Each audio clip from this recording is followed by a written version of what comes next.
guys, Ashley out here at Sloan Park with the Cubs, and I am here with 2016 World Series winner Kyle Hendrix. He is one of the pitchers, and you are actually one of the last players from that year still on the team. Welcome. Yes, thanks so much for having me. How are you? I appreciate it. Doing great, All right. Another beautiful day out here. It's amazing, honestly, just to still be here, to still be a part of the organization, to be able to come into this facility, to go to Wrigley Field, and just honestly be in front of the Cubs fans everywhere I go. They're the best fans in baseball, and I just feel so lucky, so grateful to have had this amount of time in front of them, and I'm really just trying not to take it for granted. So tell me about 2016. We're going to bring it back a little bit. That was a major win for yourself and the Cubs. Tell me all those feelings that you had. Yeah, it was incredible, obviously. Number one, just for the group of guys, it was such a special group to do it with them.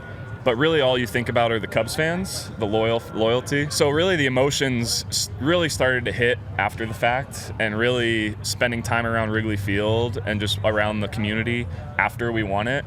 Just running into Cubs fans from all walks of life, really, all different ages. And the amount of people that just wanted to say thank you, and the amount of people that wanted to tell their story of where they were when it happened, or tell us about a family member that had been waiting. There were so many incredible stories. It really started to hit home then. So tell me a little bit about your feelings, though, because you're so focused on the fans, which is great. The Cubs fans are the best, but tell me how you felt. Okay, that's great. Yeah, it's very overwhelming for sure. I think it doesn't really fully sink in the moment. It's something you've dreamed about from the time you were a kid. You're out on the field with your friends, dreaming about Game 7 of a World Series or something, and winning, and all the emotions. And really, in the moment, it's the most accomplished feeling, I guess, that you can really ever have, and for the group too. Yeah. So tell me about the differences between Mesa and Chicago. I mean, the obvious difference is weather, but you tell me from your experiences. Yeah, obviously weather, number one. Big similarity are the fans. We get so many Chicago people and so many Cubs fans here in Mesa, and obviously in Chicago.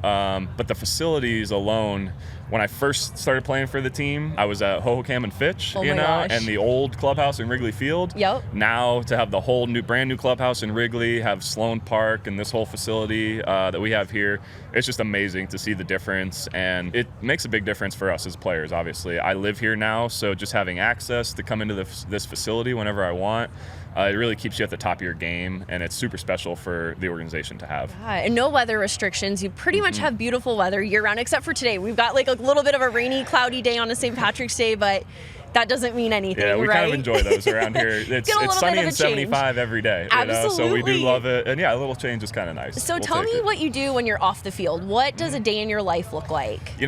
Most of it is revolved around baseball, obviously, but a lot of family time when I get out of here. Arizona's so nice. You can get out and play golf, guys are in town. There's so many good restaurants, going to eat different places. But majority of it is obviously revolved around family. Just try to spend as much time with them as I can. Just had my first son, he's now 4 months, so that's a huge part of it. Congratulations. Spend as much time. Thank you so much. Yeah, so I'm just spending as much time as I can with them.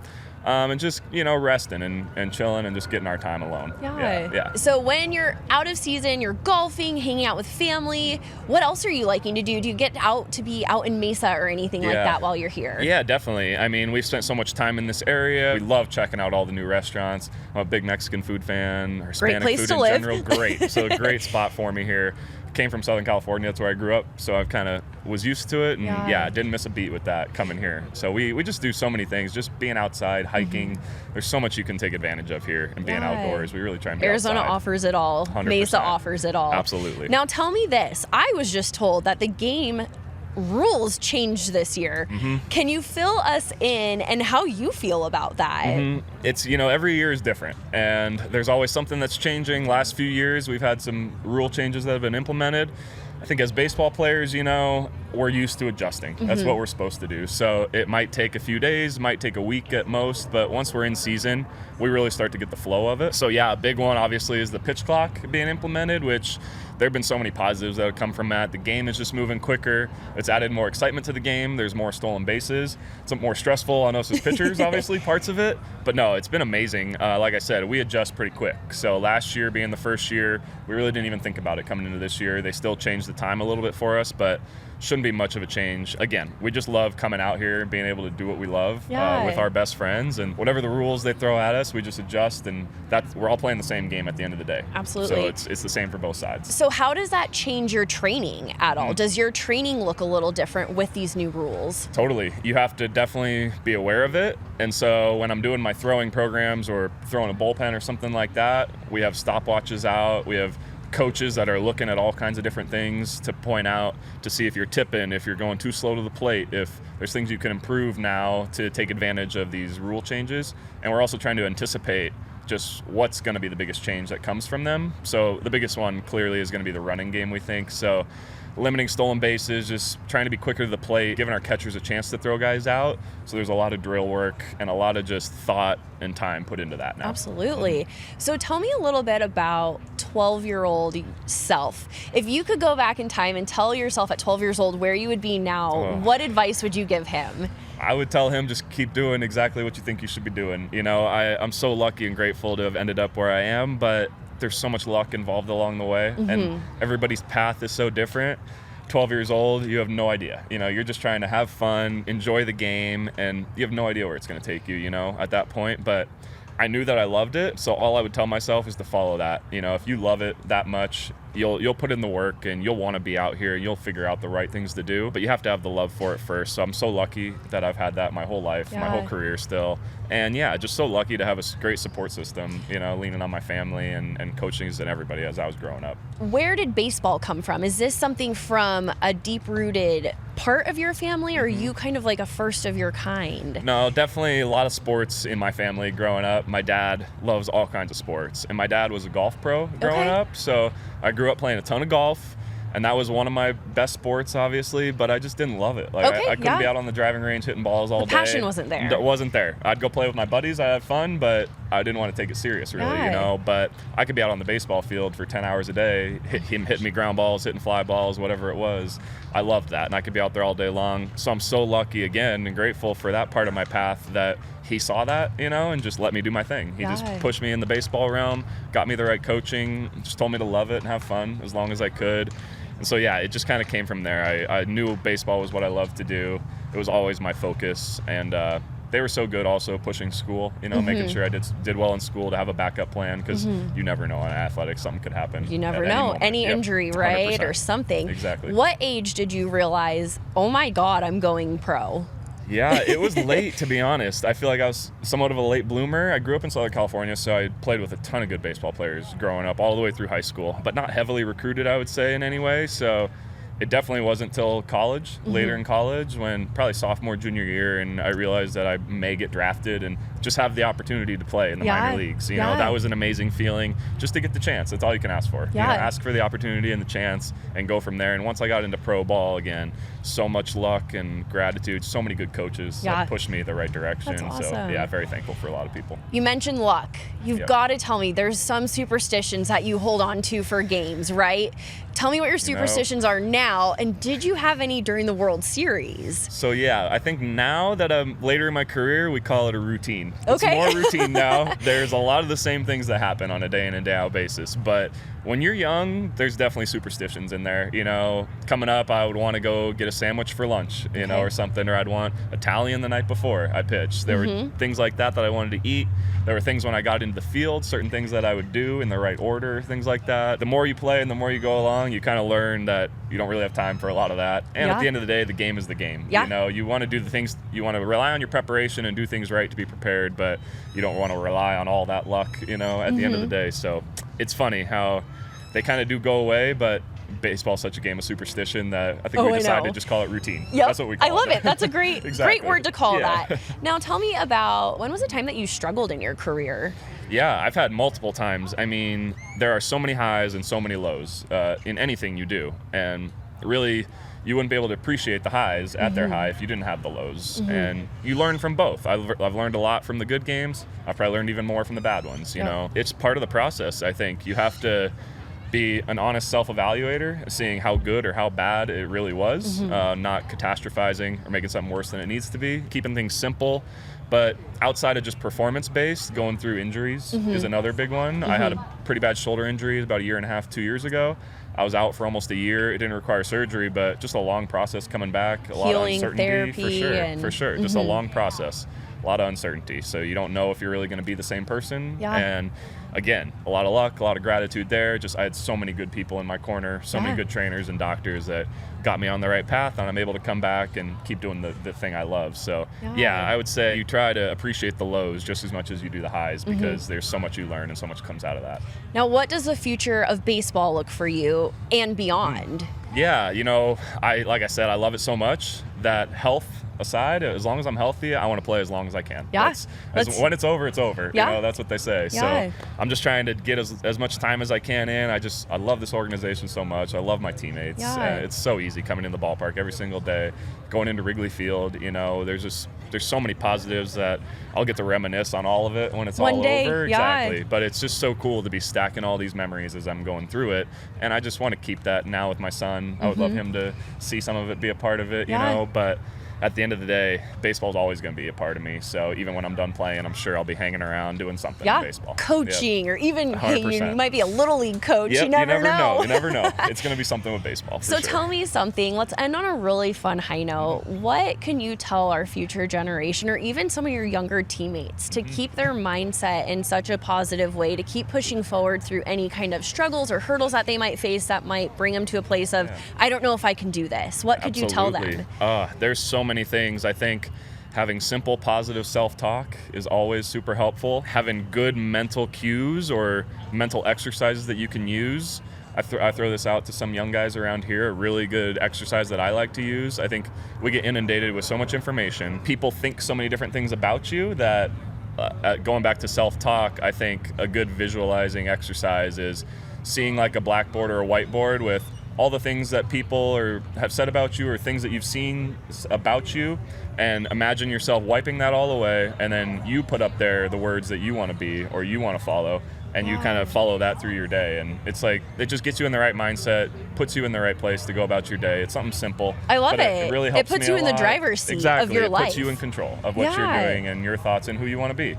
And that's what I would have wanted as I was a younger player, a younger kid. Back to my 12-year-old self, I would just want to be who you are and trust that, and it'll take you where you need to be. Well, very cool. Thank you so much for taking the time to sit down and chat with us. We are so thankful. We're so excited for the game today. Best of luck. Thank you so much. And hopefully we'll run into you soon. Absolutely. I really appreciate you having me. Thank you. Yeah, for sure. I come from a city where the sun's out.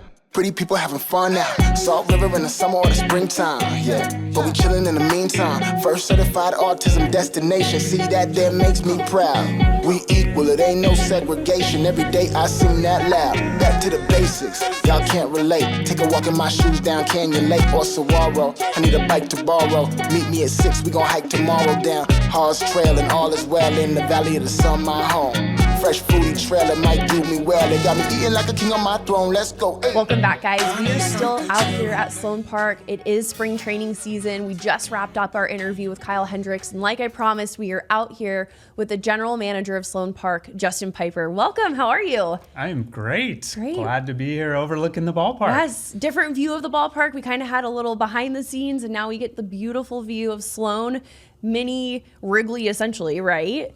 Absolutely. I love being here when it's empty. You can really see all the ballpark features, but the facility was built with the Cubs and Wrigley in mind. So there's touches around the ballpark, from the brick behind home plate. Same pattern, same brick as that at Wrigley Field. The clock on the top of the scoreboard is reminiscent of Wrigley. So a lot of small touches around the ballpark for those Cubs fans. Very cool. I love it. Well, before we dive into the park itself, let's jump back a little bit. Tell me about yourself, how you got involved.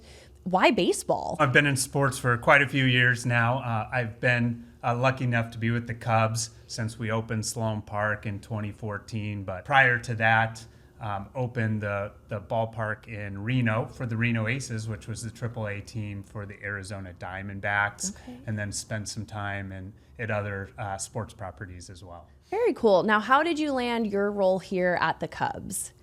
Yeah, kind of fan experience and guests is my passion. So the ability to come here and open this great new facility in Mesa was really a dream. And I had the pleasure of being at HoCam for the final season there in 2013. Very cool. And then really set up our operation and work with our great partners at the city of Mesa to put the final touches here and open it up in 2014. Now tell me, HoCam's like an iconic stadium in Mesa. Like, I used to go there as a kid.